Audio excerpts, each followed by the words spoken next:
ಗಡಿ ಜಿಲ್ಲೆ ಬೆಳಗಾವಿಯಲ್ಲಿ ಕಾಂಗ್ರೆಸ್ ಪಕ್ಷಕ್ಕೆ ರೆಬೆಲ್ ಶಾಸಕ ರಮೇಶ್ ಜಾರಕಿಹೊಳಿ ಭಯ ಶುರುವಾಗಿದೆ. ಲೋಕಸಭಾ ಚುನಾವಣೆಗೆ ಮುಹೂರ್ತ ಫಿಕ್ಸ್ ಆದರೂ ಬೆಳಗಾವಿ ಸಾಹುಕಾರ ಮಾತ್ರ ಎಲ್ಲೂ ಕಾಣಿಸಿಕೊಳ್ತಿಲ್ಲ. ಇದು ಕೈಪಾಳ್ಯಕ್ಕೆ ನಡುಕ ಹುಟ್ಟಿಸಿದೆ. ಯಾಕಂದ್ರೆ ರಮೇಶ್ ಜಾರಕಿಹೊಳಿ ಸೈಲೆಂಟ್ ಆಗಿಯೇ ಬಿಜೆಪಿ ಪರ ಬ್ಯಾಟ್ ಬೀಸಿದ್ರೆ ಅಹಿಂದ ಮತಗಳು ಕೈಕೊಡೋದ್ರಲ್ಲಿ ನೋ ಡೌಟ್.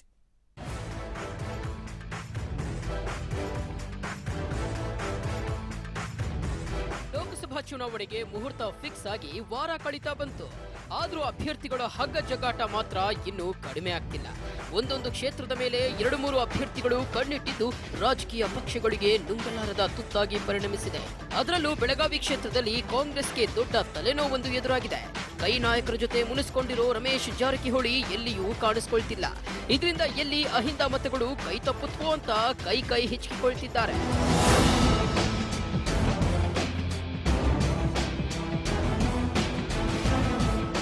ಬೆಳಗಾವಿ ಮತ್ತು ಚಿಕ್ಕೋಡಿ ಕ್ಷೇತ್ರದಲ್ಲಿ ಈಗಾಗಲೇ ಕೇಸರಿ ಪಡೆ ಮತಬೇಟೆ ಶುರು ಮಾಡಿದೆ. ಆದರೆ ಕಾಂಗ್ರೆಸ್ನಲ್ಲಿ ಮಾತ್ರ ಗೊಂದಲಗಳೇ ಕಡಿಮೆ ಆಗ್ತಿಲ್ಲ. ಮೈತ್ರಿ ಸರ್ಕಾರ ರಚನೆಯಾದ ದಿನದಿಂದಲೂ ಸರ್ಕಾರದ ವಿರುದ್ಧ ಸಮರ ಸಾರಿರೋ ರಮೇಶ್ ಜಾರಕಿಹೊಳಿ ಒಂದು ಕಾಲು ಹೊರಗಿಟ್ಟಿದ್ದಾರೆ. ಇದು ಕಾಂಗ್ರೆಸ್ ನಾಯಕರನ್ನ ಆತಂಕಕ್ಕೆ ನೂಕಿದೆ.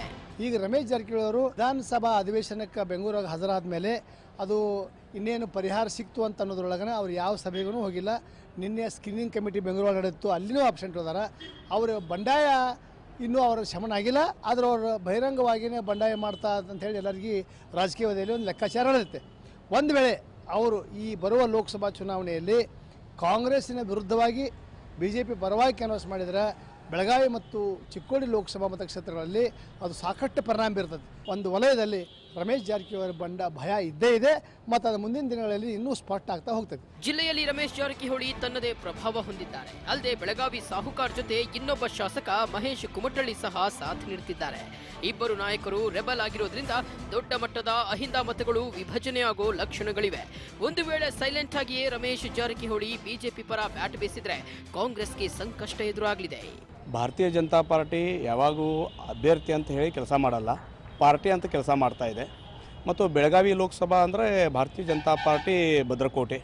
ಇವತ್ತು ಆಲ್ರೆಡಿ ಸಾಕಷ್ಟು ದಿವಸ ಆಯಿತು, ಒಂದು 2-3 ವರ್ಷದಿಂದ ನಾವು ತಯಾರಿ ಮಾಡ್ತಾ ಇದ್ದೀವಿ. ಇದು ಪಾರ್ಟಿ ಗೆಲ್ಲಬೇಕು, ಮತ್ತೊಮ್ಮೆ ಮೋದಿಜಿ ಪ್ರಧಾನಮಂತ್ರಿ ಆಗಬೇಕು ಅಂತ ಏನು ನಾವು ಪ್ರಯತ್ನ ಮಾಡ್ತಾ ಇದ್ದೀವಿ. ಬೆಳಗಾವಿ ಲೋಕಸಭಾ ಮತ್ತು ಚಿಕ್ಕೋಡಿ ಲೋಕಸಭಾ ಈ ಸಲ ನಾವು ಎರಡೂ ಗೆಲ್ತೀವಿ ಅಂತ ನಮಗೆ ಆತ್ಮವಿಶ್ವಾಸ ಇದೆ. ಒಟ್ನಲ್ಲಿ ಕಾಂಗ್ರೆಸ್ ನಾಯಕರಿಗೆ ಬೆಳಗಾವಿ ಸಾಹುಕಾರನ ಭಯ ಶುರುವಾಗಿದೆ. ರಮೇಶ್ ಜಾರಕಿಹೊಳಿ ಕೈಪರ ಖಡಕ್ಕಿಳಿತಾರಾ ಅಥವಾ ಸೈಲೆಂಟ್ ಆಗಿಯೇ ಪಾಠ ಕಲಿಸ್ತಾರಾ ಕಾದು ನೋಡಬೇಕು. ಕ್ಯಾಮರಾಮ್ಯಾನ್ ರವಿ ಜೊತೆಗೆ ಶ್ರೀಧರ್ ಕೋಟಾರಗಸ್ತಿ, TV5 ಬೆಳಗಾವಿ.